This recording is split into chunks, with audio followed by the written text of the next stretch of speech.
और आइए शुरुआत करते हैं आज की सबसे अहम खबर के साथ। समाधान की दिशा में बड़ा कदम। जी हां, भारत और चीन ने सीमा विवाद के हल के लिए प्रयास तेज कर दिए हैं। बुधवार को बीजिंग में राष्ट्रीय सुरक्षा सलाहकार अजीत डोभाल और चीन के विदेश मंत्री वांग यी ने विशेष प्रतिनिधियों की 23वीं बैठक में हिस्सा लिया और इस बैठक में कई अहम फैसले लिए गए, जिनमें कैलाश मानसरोवर यात्रा की बहाली, एक दूसरे के यहां बहने वाली नदियों और सीमा व्यापार संबंधित जानकारी का आदान प्रदान शामिल है। दोनों पक्षों ने क्षेत्रीय और वैश्विक शांति और समृद्धि के लिए स्थिर, पूर्वानुमानित और सौहार्दपूर्ण भारत चीन संबंधों पर सहमति जताई है। 2020 की घटनाओं से सबक लेते हुए दोनों पक्षों ने सीमा पर शांति बनाए रखने और प्रभावी सीमा प्रबंधन को आगे बढ़ाने के लिए विभिन्न उपायों पर चर्चा की। इसके लिए प्रासंगिक राजनयिक और सैन्य तंत्र के उपयोग और समन्वय पर भी सहमति बनी। 2020 में भारत चीन सीमा क्षेत्रों के पश्चिमी क्षेत्र में टकराव की घटनाओं के बाद विशेष प्रतिनिधियों की ये पहली बैठक थी। बैठक में दोनों प्रतिनिधियों ने अक्टूबर 2024 की सेनाओं को पीछे हटाने से जुड़े समझौते को लागू करने की प्रतिबद्धता दोहराई। इस समझौते के तहत संबंधित क्षेत्रों में गश्त और पशुओं के चरने के लिए परिस्थितियां संभव हुई हैं।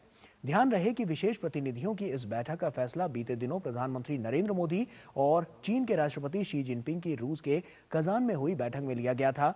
एनएसए अजीत डोभाल ने चीन के विदेश मंत्री को अगले दौर की यात्रा के लिए भारत आने का निमंत्रण भी दिया। एनएसए चीन के अन्य शीर्ष नेताओं से भी मिले, जिनमें चीन के उपराष्ट्रपति हान जेंग भी शामिल हैं।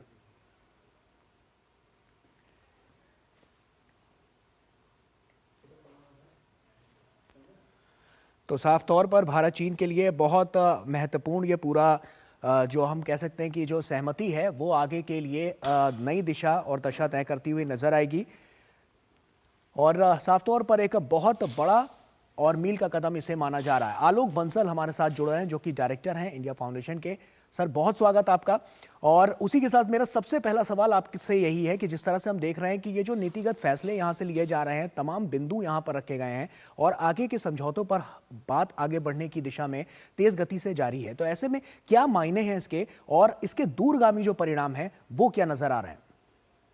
देखिए, पहली चीज तो यह है कि यह दर्शाता है कि भारत और चीन दोनों ही संबंध सुधारने के इच्छुक हैं और एक कुछ समय से जो हमारे संबंधों में जो दरार आई थी उसको पाटने की पूरी कोशिश की जा रही है। और जहां तक सवाल भारत चीन सीमा विवाद की है, उसमें काफी समय लगेगा, लेकिन हमें ये चाहिए कि सीमा का जो प्रबंधन जो 2019 से पहले चल रहा था, जो शांति व्यवस्था सीमा पर कायम थी, सीमा पार व्यापार चल रहा था, सीमा पार हमारे जो तीर्थयात्री थे वो कैलाश मानसरोवर जा पाते थे, वो सभी व्यवस्थाएं पुनर्स्थापित हो जाएं और उसकी ओर एक कदम बढ़ाया जा रहा है। और जैसे जैसे ये व्यवस्था सुदृढ़ होती जाएगी, जो शांति व्यवस्था जो सीमा पर है वो बहाल हो जाएगी, तो फिर सीमा विवाद को सुलझाने के लिए और आगे कदम बढ़ाए जाए। ऐसे में आलोक जी, हमने चीन को देखा है कि पहले भी तमाम वार्ताएं हुई हैं और तमाम वहां पर जो रणनीतियां बनती हुई नजर आई थी, तमाम फैसले भी लिए गए थे नीतिगत। तो ऐसे में अब की बार भी जो बातचीत हुई है, क्या इसके दूरगामी परिणाम निकलते हुए नजर आएंगे? क्या जो आपसी संबंध है वो पहले जैसे प्रगाढ़ हो पाएंगे? देखिए, क्या है कि चीन और भारत के बीच में संबंधों में एक बहुत जो विश्वास की कमी रही है वो कई दशकों से रही है जी। और उसको प्रधानमंत्री मोदी ने काफी हद तक पाटने की कोशिश की थी 2014 से, लेकिन दुर्भाग्य से जो गलवान में जो घटनाएं हुई उसके बाद ये विश्वास में एक बहुत कमी आई थी। अब उस विश्वास को दोबारा बहाल करने की चेष्टा की जा रही है और अगर ये व्यवस्था कायम हो गई तो संबंधों में सुधार तो होगा ही। वैसे भी हमें आज ये समझना चाहिए कि आज चीन भारत का सबसे बड़ा व्यापारिक पार्टनर है, सहयोगी है, तो एक बड़ी मात्रा में व्यापार आता है और वो व्यापार चीन से भारत आता है, लेकिन भारत से जो चीन जाना चाहिए व्यापार और जो सामान जाना चाहिए, जो कि अधिकतर जमीनी मार्ग से जाना चाहिए, वो नहीं जा पा रहा है। तो अगर सीमा का प्रबंधन बेहतर होता है और अभी जो हम बॉर्डर ट्रेड की बात कर रहे हैं, इससे भी हम आगे बढ़ते हैं और जब रेगुलर गुड्स जो हैं, जो कि ऐसा कलकत्ता बंदरगाह से सामान उतरकर तिब्बत जा सके, जैसा कि 1950-1960 से पहले होता था, तो एक बहुत बड़ी उपलब्धि होगी हमारी।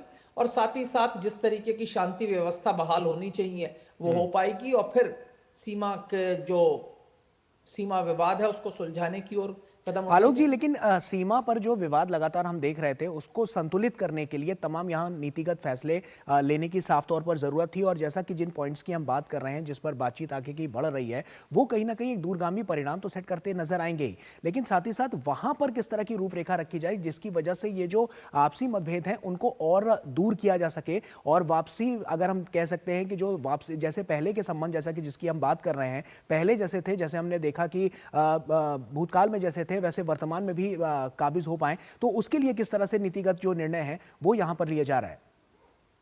देखिए, जैसे मैंने कहा कि लाइन ऑफ एक्चुअल कंट्रोल, देखिए सीमा विवाद तो बहुत दूर की बात है और उसमें समय लगेगा, क्योंकि दोनों राष्ट्रों का एक परिप्रेक्ष्य, दोनों की एक समझ है सीमा के विवाद के बारे में। लेकिन जो लाइन ऑफ एक्चुअल कंट्रोल है उसके ऊपर भी दोनों की अपनी अपनी परिभाषाएं हैं, और उसी के कारण जो समय समय पर जो हम टकराव देखते हैं वो होता है। पर अगर इस पर जो हमारे नियम हैं, अगर हम नियमबद्ध तरीके से इसका प्रबंधन करने लगे और जहां पर कोई विवाद नहीं है जी। वहां से हम व्यापार और आवागमन को सुदृढ़ कर सकें, तो एक बहुत बड़ी उपलब्धि होगी। और मुझे लगता है कि पिछले कुछ समय से जब हमने देखा कि चीन ने अपनी सीमा पीछी की उन विवादित क्षेत्रों से, तो ये बहुत अच्छी बात है।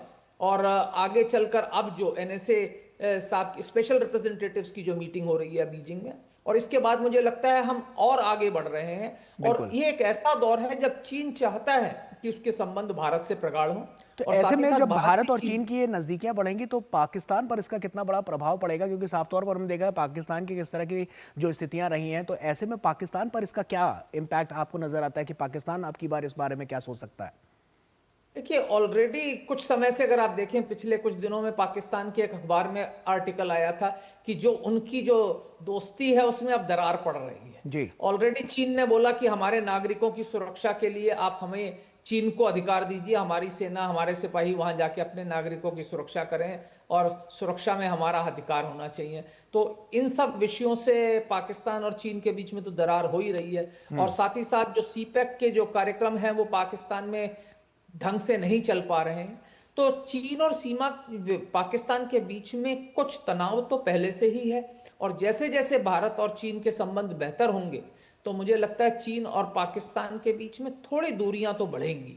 हालांकि इसमें भी काफी समय लगेगा, क्योंकि चीन का पाकिस्तान में आज की तारीख में काफी बड़ा निवेश है, और एक चीन पाकिस्तान आर्थिक गलियारा जो बेल्ट एंड रोड इनिशिएटिव का एक बहुत बड़ा हिस्सा है, वो एक बहुत बड़ा उनका स्टेक है। जी। पर हाँ, इस कोई शक की बात नहीं है कि तनाव ऑलरेडी दिखने लगा है हमें। पाकिस्तान और चीन के बीच में कई मामलों में तनाव पिछले कुछ समय से दिख रहा है। और अभी कुछ दिनों पहले ही पाकिस्तान के एक लीडिंग इंग्लिश न्यूज़पेपर ने अपने प्रथम पृष्ठ पर कहानी लिखी थी, जिसमें हमने एक लिखा था कि आलोक आयरन जी। हमारी फ्रेंडशिप थी, उसमें तनाव पड़ रहा है। जी। आलोक जी, पर्यटन और साफ तौर पर देखें तो व्यापार को तो बढ़ावा मिलेगा ही, लेकिन इसके साथ साथ जो शांति जिसकी बात भारत हमेशा से करता रहा है, उस पर भी एक ये मील का पत्थर साबित होगा। तो तमाम देशों के लिए भी एक बड़े, हम इसको कह सकते हैं कि एक बड़े मंत्र के तौर पर इसको देखा जाएगा, क्योंकि भारत और चीन जब एक साथ नजर आएंगे तो कहीं ना कहीं दुनिया में परचम और ज्यादा बढ़ता हुआ नजर आएगा। देखिए, अगर भारत और चीन आ गए तो दुनिया में एक एशिया की तो बहुत बड़ी शक्ति के रूप में उभर सकते हैं। जी। हम दोनों पड़ोसी राष्ट्र हैं, एक पूर्वी सभ्यता से जुड़े हुए हैं।